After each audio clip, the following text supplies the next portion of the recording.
Comment s'en sortir côté nourriture lorsqu'on a mal calculé son budget?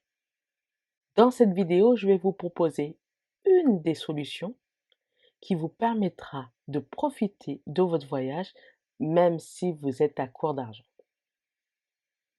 Mais bien sûr, c'est après le générique.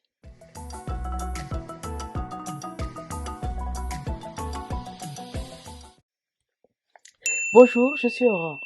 Bienvenue sur Omnipol, le meilleur endroit pour faire de votre rêve de voyage au Japon une réalité. Si vous n'êtes pas encore abonné, posez-y, car je publie chaque semaine conseils, astuces et choses à découvrir. Et aujourd'hui, c'est une astuce que je vais vous faire découvrir. Il arrive parfois que dans l'euphorie du voyage, on se mette à dépenser plus que ce qu'on avait initialement prévu. Et résultat, au moment où on s'assoit pour faire le calcul, on voit qu'il nous reste de nombreux jours de vacances et beaucoup peu d'argent. Certains ont une solution. Ils ont leur carte qui leur permettent de faire de retrait. Mais quand vous êtes déjà restreint au niveau budget, quand vous êtes déjà limité côté argent, quelle solution vous avez?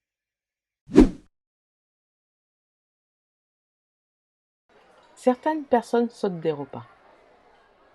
C'est une solution que je ne trouve pas très logique, car comme dit un proverbe, un sac vide ne tient pas debout.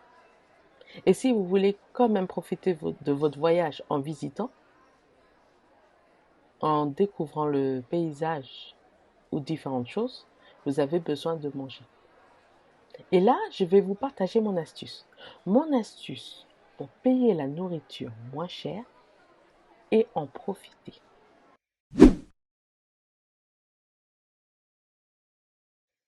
Concernant la nourriture japonaise, il y a une chose à savoir. C'est que dans la majorité des cas, ils sont faits dans la journée même. Et chaque nourriture a une date limite de consommation. Après, c'est vous qui voyez. Vous pouvez manger le lendemain ou autre. Mais je vous conseillerais, surtout quand vous êtes en vacances, de respecter ces dates limites. Ce serait bête de gâcher vos vacances en allant à l'hôpital pour une intoxication. Et cette astuce, vous allez le découvrir dans différents endroits. Dans différents endroits où ils vendent la nourriture. Mais pour faire presque simple, je vais partager ces moments au niveau des horaires de repas.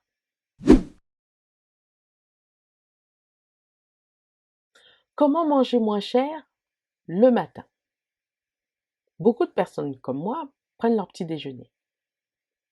Par contre, quand je suis en vacances, je le prends très mal. Je sors, je prends quelque chose à manger et je prends pas le temps de m'asseoir et de manger. Mais ce n'est pas un problème parce que je sais que dans la journée, je vais, je vais grignoter plusieurs choses différentes au cours de toutes mes activités. Alors, comment trouver une nourriture pas chère? C'est très simple. Vous pouvez aller dans les centres commerciaux, dans les magasins ou dans les combini et récupérer, non, on va plutôt dire acheter de la nourriture à date très courte. En gros, selon les horaires de limite de consommation, la durée est très courte. Et vous allez avoir une superbe étiquette qui vous indique une réduction. Elles peuvent avoir un aspect différent.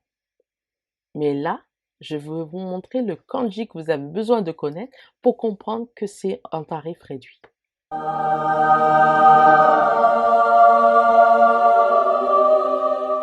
Donc, vous pouvez manger le matin des hanpan, plein de choses intéressantes, moins chères.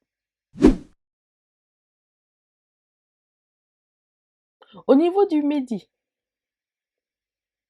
pour manger moins cher, il faut parfois manger plus tôt, donc à partir de 11h30, ou manger plus tard, à partir de 14h. Personnellement, ça ne me dérange pas, parce que le matin, à partir de 11h30 manger, c'est comme si j'allais faire un brunch. Et à partir de 14 heures, ça veut dire que j'ai fait une activité lors de la pause de midi des travailleurs, et donc je suis tranquille à 14 heures. Et parfois, dans certains restaurants, selon les horaires, le tarif est réduit. Et ça, c'est une autre astuce pour manger moins cher. Et le soir, comment vous faites? Comme je vous ai dit, il y a une date limite de consommation pour la nourriture. Mais pour certains endroits, comme les magasins, vous avez aussi une heure de fermeture. Alors, comment ça se passe dans les rayons? Pour la nourriture dite fraîche, que ce soit le poisson ou les bento préparés, vous avez une date, enfin une heure limite de consommation. Mais les magasins préfèrent, dans la majorité des cas, les écouler avant la fermeture du magasin. Donc, environ 1 heure à 2 heures avant que le magasin ferme, un personnel va mettre différentes étiquettes de réduction. De ce fait, vous paierez moins cher. Je vous dirais même, vous pouvez attendre jusqu'à la dernière minute pour payer moins cher. Mais je ne vous le conseillerais pas, car sinon vous n'aurez pas le choix de la nourriture. Mais la majorité des magasins font ça 1 à 2 heures avant la fermeture. Donc surveillez bien la nourriture que vous voulez, regardez les prix qui y sont apposés et profitez.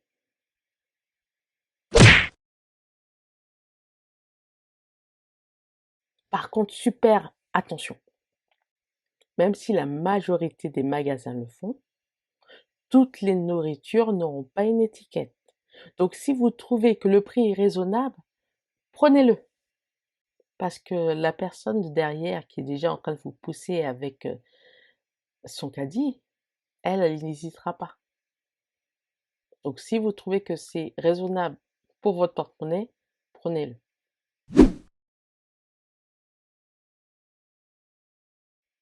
Donc j'espère que ces conseils vous aideront à survivre au cas de mauvais calculs. Ça m'est arrivé, ça peut encore arriver, mais ça ne doit pas vous empêcher de profiter de votre voyage. Laissez-moi un commentaire, ça me fera toujours plaisir de les lire. Et si c'est une question, je vous y répondrai. Partagez cette vidéo avec vos amis, ça leur permettra de préparer au mieux leur voyage aussi. Et osaki ni itekimasu.